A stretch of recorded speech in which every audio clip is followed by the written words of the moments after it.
welcome to Jakarta. It is an honor for us to be able to host such a prestigious conference with so many famous and distinguished guests this week. First, let me state the following. I'm also a CEO.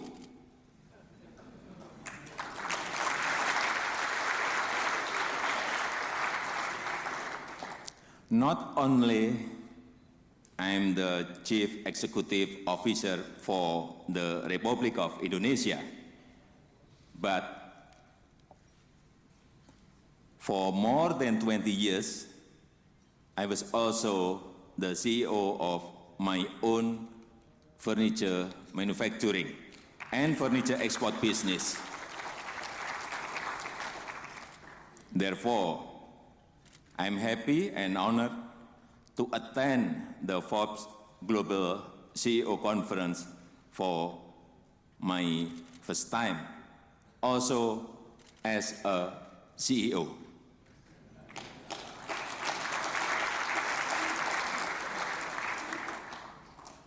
Ladies and gentlemen, when I took office 2 years ago as the incoming CEO for the Republic of Indonesia, I knew that we have to restructure our economy as soon as possible, that we have to reform our bureaucracy as soon as possible, and that we have to reform and upgrade our society as soon as possible. The world had changed, and we had failed to change with it. Unless we took action quickly to catch up, it was clear to me that Indonesia would fall behind. Within 1 month of taking office, I reduced wasteful fuel subsidies by more than 80%. This freed up 15 billion US dollar per year of fiscal space, which we were then able to reallocate to infrastructure, to education, to healthcare. With the infrastructure budget, we launched the biggest infrastructure development program in the history of Indonesia. 30 gigawatts of power plant project, 1,000 kilometers of toll roads, 3,258 kilometers of railways, 15 new airports and 10 airport expansion, 24 seaport and seaport expansion. Then, 14 months ago, we launched a major effort to deregulate and streamline permits and licenses. So far, we have launched 14 so-called policy packages.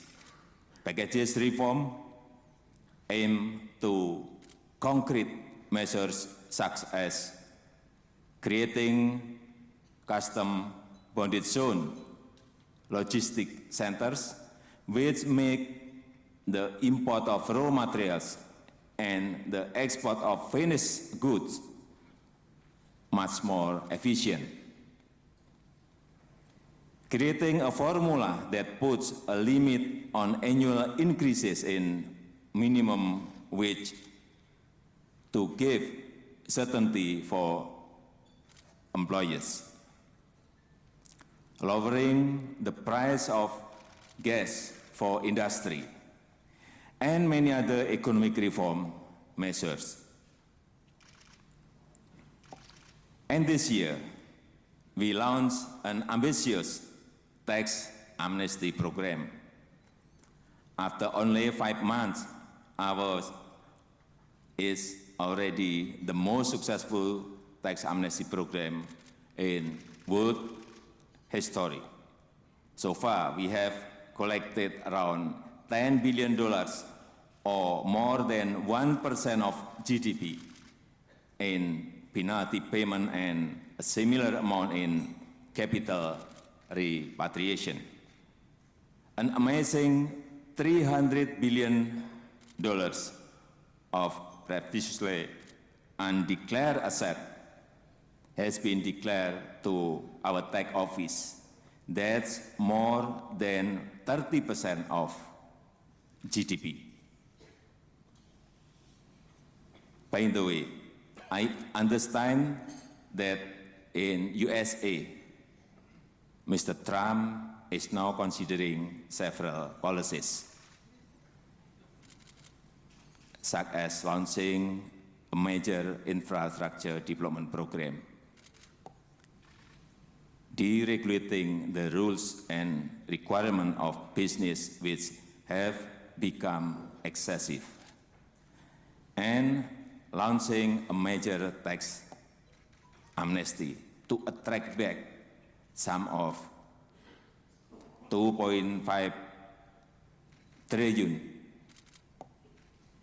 US dollar of corporate cash kept overseas by American companies. Major infrastructure program, deregulation effort, historic tax amnesty. I have to say, it all sounds fully familiar.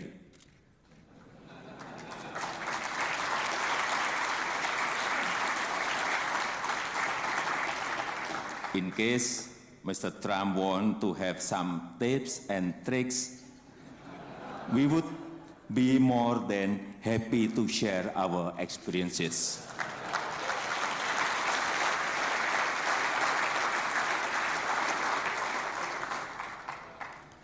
Thanks to our reforms, we improve our ranking in the World Bank Ease of Doing Business Index by 15 position, from ranking number 106 to ranking number 91. Apparently, that is world record. Never in the history of that index has any country jumped that many ranking in one single year.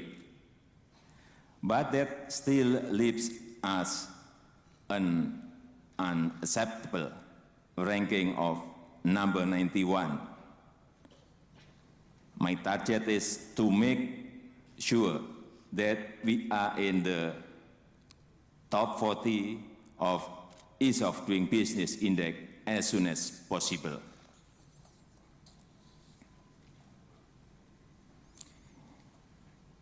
We are now looking ahead to the next phase of our reform and development plan. It is becoming more and more clear that tourism will play a more and more prominent role in our economy. Last year, our number 1 airline and our number 3 airline launched several direct flights from mainland China to the city of Manado in north of Sulawesi. In less than 1 year, the number of Chinese tourists to Manado went from 12,000 per year to 12,000 per month. You all know Bali. our famous island paradise. Your life is not yet complete if you have not yet been to Bali.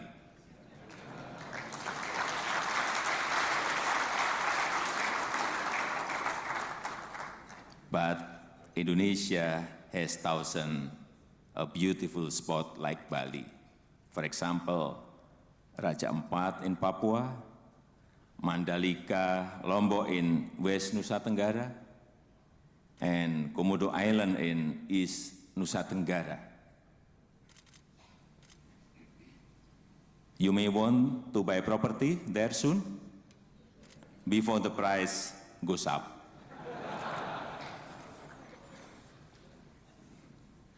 Ladies and gentlemen, many of you in this room have already made of a lot of money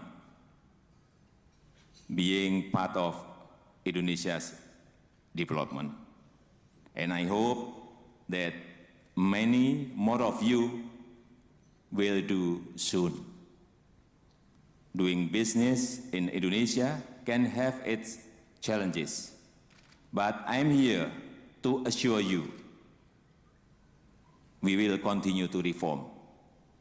We will continue to make our investment climate more and more business friendly. Finally, let me say, I intend to be an active participant in your adventure. Thank you very much.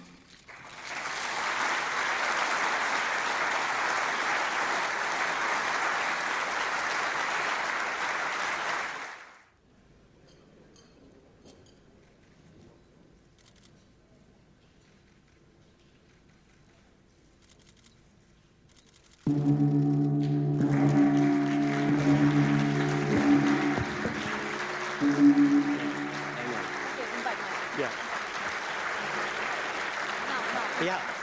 I would now like to invite Mike Perlis, CEO and Executive Chairman of Forbes Media, to go on stage and present a special gift, a book of Forbes Book of Quotations, to the President.